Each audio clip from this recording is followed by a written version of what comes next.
Well, good morning. Everybody got real quiet real fast here, but good to have you all here this morning. The senator from Hawaii informs me that it dropped down to 69 last night in Honolulu, so things are rough. Well, we don't have to deal with that until probably about June of next year. So, well, good morning and welcome to today's hearing to examine the implementation of the Making Opportunities for Broadband Investment and Limiting Excessive and Needless Obstacles to Wireless Act, also referred to as the Mobile Now Act. It's our job as policymakers, particularly those of us who serve on the Commerce Committee, to make sure that the United States is a leader in the deployment of next-generation technologies. To fulfill that obligation, we must ensure that our market has access to both licensed and unlicensed spectrum and that industry is not unnecessarily burdened when bringing this spectrum to market. That's where the Mobile Now Act plays a critical role. Mobile Now reflected several years of hard work by many of the members who serve on this committee. This important legislation made a down payment on both spectrum and infrastructure needs, positioning the United States to lead in the race to 5G, a race that has major implications for both our national and economic security. It is also our job as policymakers to make sure that legislative efforts like the Mobile Now Act are implemented. Mobile Now required identifying 255 megahertz for mobile and fixed wireless use, including 100 megahertz of spectrum below 8 gigahertz for unlicensed use and 100 megahertz of spectrum above 6 gigahertz for commercial licensed use. Both licensed and unlicensed spectrum play an integral role in the communications landscape. Wi-Fi is responsible for a growing amount of the data transmitted in our homes and offices and will have an increasing role as we continue to expand the Internet of Things in the 5G era.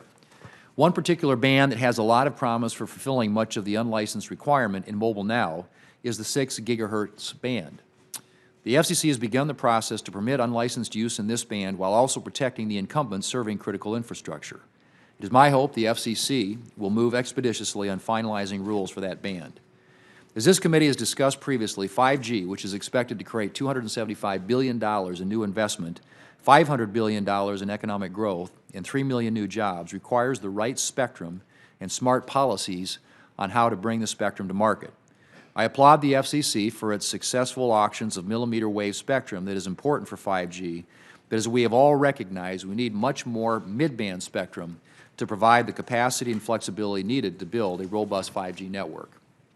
Mobile Now directed the Commission to evaluate commercial wireless use in the 3.7 to 4.2 gigahertz band, or the C-band as it's known, mid-band spectrum that is ideally suited for 5G deployment. I was encouraged to see Chairman Pai announce his intention to bring the spectrum to market through a public auction, and I want to make sure that happens with no additional delays. To achieve that goal, Chairman Wicker and I introduced the 5G Spectrum Act, which is legislation that would bring at least 280 megahertz of spectrum to market through a public auction and require that at least 50% of the fair market value of the spectrum be captured for the taxpayer. The other portion of the proceeds would help to cover the costs of the auction and allow for the incumbents of the C-band to be fairly compensated for modifications to their infrastructure to clear the spectrum so that they can continue to serve broadcasters. Not having the right policies in place will slow our leadership in the deployment of next-generation technology, particularly in more rural areas. So I appreciate Chairman Wicker's leadership on the 5G Spectrum Act, and I look forward to working with him to move that legislation. In addition to the FCC, the National Telecommunications and Information Administration has an important role with regard to spectrum.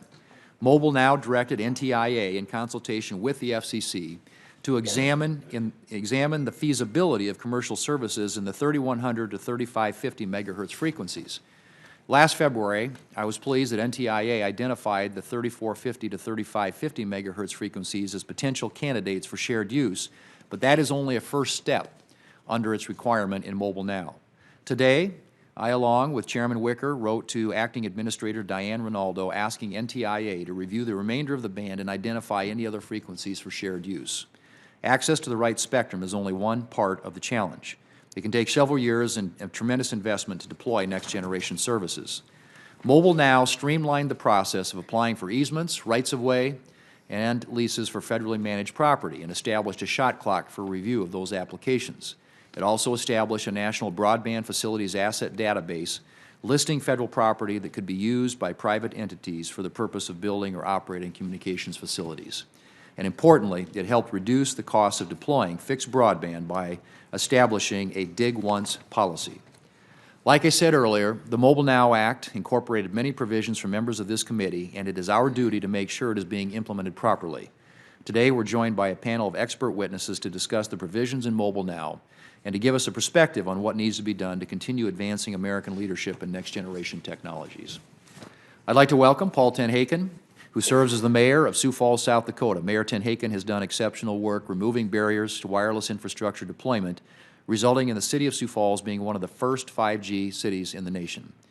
We're also joined by Mr. Scott Bergman of CTIA, Ms. Mary Brown from Cisco, Mr. Jonathan Adelstein, President and CEO of the Wireless Infrastructure Association, and Ms. Sarah Morris from New America's Open Technology Institute. Thank you all for being here, and I'm going to turn now to Ranking Member Schatz for his opening remarks.